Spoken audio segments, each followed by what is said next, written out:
প্রত্যেক বছরের মতো এই বছরও কিন্তু আমাদের পাড়ায় দোলের আগের দিন হয়েছিল ন্যাড়াপোড়া। সন্ধেবেলায় পাড়ার সবাই মিলে চলে গেছিলাম ন্যাড়াপোড়া দেখতে।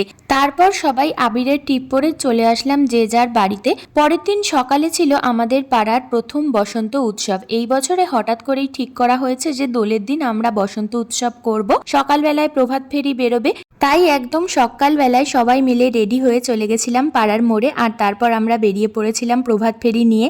আর সত্যি বলতে হঠাৎ করে আয়োজন করা এই অনুষ্ঠানটায় সেদিন আমরা এত আনন্দ করেছিলাম তা বলে বোঝানোর মতন না।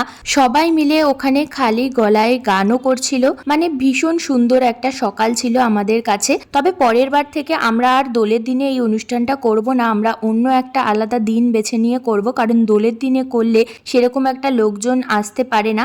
যাই হোক, তারপর আমার পড়ার দিদির সাথে দেখা হয়েছিল, তাকেও একটু রং মাখিয়ে দিলাম। এরপর আমরা একদম পাড়ার কাছাকাছি চলে আসার সময়তে বক্সে গান ছেড়ে সবাই মিলে একটুখানি নাচানাচি করছিলাম।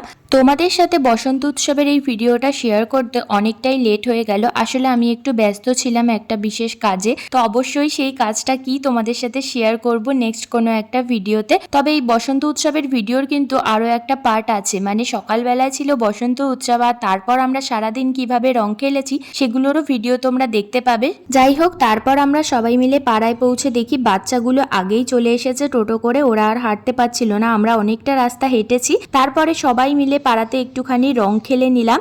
আর এখানে একটা ছোট্ট অনুষ্ঠানেরও আয়োজন করা হয়েছিল সেই দিনে। সবকিছুই যেহেতু হঠাৎ করে হয়েছে তাই খুব বেশি লোকজন আসতে পারেনি।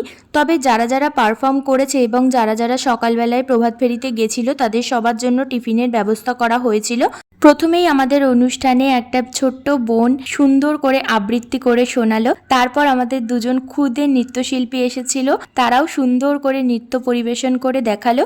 তো এই ছিল হচ্ছে সকালবেলার বসন্ত উৎসবের ব্লগ। কেমন লাগলো তোমাদের ভিডিওটা অবশ্যই কিন্তু কমেন্টে জানিও। দেখা হচ্ছে তোমাদের সাথে নেক্সট ভিডিওতে। আজকের মতন টাটা।